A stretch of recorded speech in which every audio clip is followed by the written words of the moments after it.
Assalamualaikum warahmatullahi wabarakatuh. Selamat pagi semuanya.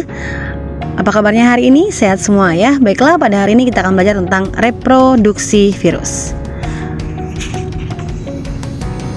Virus memerlukan lingkungan sel yang hidup untuk berkembang biak. Oleh karena itu, virus menginfeksi sel bakteri, sel hewan, sel tumbuhan, dan juga sel manusia. Ada dua macam cara virus menginfeksi bakteri, yaitu secara litik dan secara lisogenik.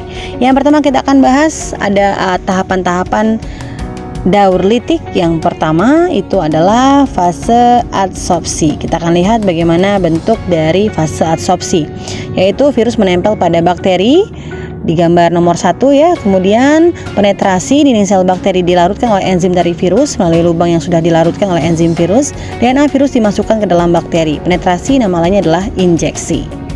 Berikutnya adalah tahapan yang ketiga ya. Ada fase replikasi. Fag merusak DNA bakteri dan digunakan untuk replikasi. Pada tahap ini fag menyusun dan memperbanyak DNA-nya. Berikutnya lagi sintesis ya. Tahap ini membentuk selubung-selubung protein kapsid yang baru.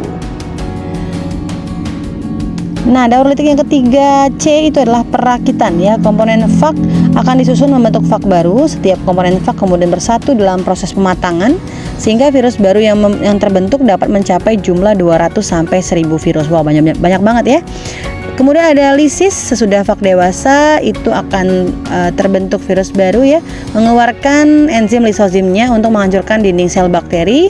Setelah dinding bakteri hancur atau lisis, virus baru dapat keluar dan menyerang sel bakteri yang lain. Akhirnya bakteri atau inang tadi mengalami kematian ya.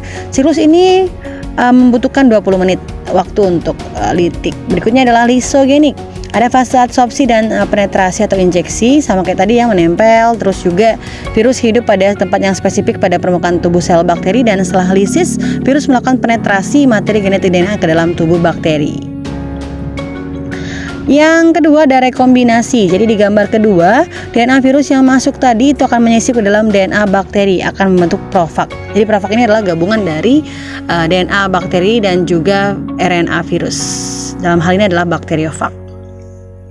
Berikutnya lagi ada tahapan yaitu replikasi. DNA fag itu bereplikasi sehingga nanti ada proses replikasi, kemudian transkripsi, juga translasi, dan akhirnya akan ada pembelahan. Jika bakteri membelah diri, profag ikut membelah sehingga anakan sel bakteri juga mengandung profag.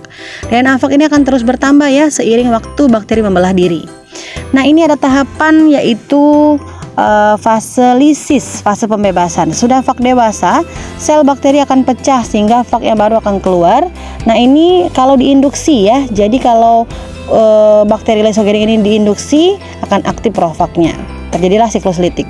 Nah, ini ada perbedaan siklus litik dan siklus lisogenik, bisa dibaca ya. Jadi dari fasenya ada DNA virus dan inangnya, kemudian keadaan sel inangnya. Kalau litik, sel inangnya pecah mati. Kalau lisogenik, sel inang masih hidup dan membelah. Daya tahan sel inang terhadap virusnya ada juga perbedaannya tadi ya. Oke, kesimpulannya adalah pada virus tidak terjadi pembelahan sel. Perlu diingat, pada virus hanya terjadi penyusunan bahan virus baru yang berasal dari bahan yang ada di dalam sel bakteri yang diserang. Jadi dia ini.